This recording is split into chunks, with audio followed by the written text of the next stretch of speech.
Ještě jedno. Jak na to, aby jsme se dožili 100? Jaký máte recept?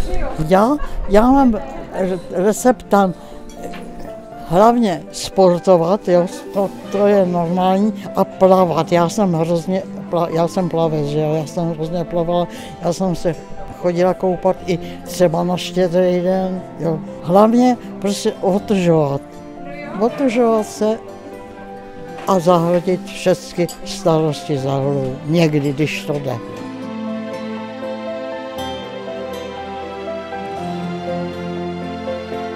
Je to tady dobrý, já mám kamarády přece jenom a sestřičky jsou hodný a všechno.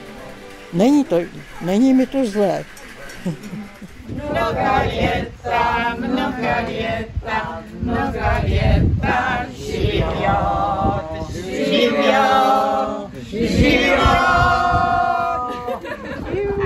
Tak na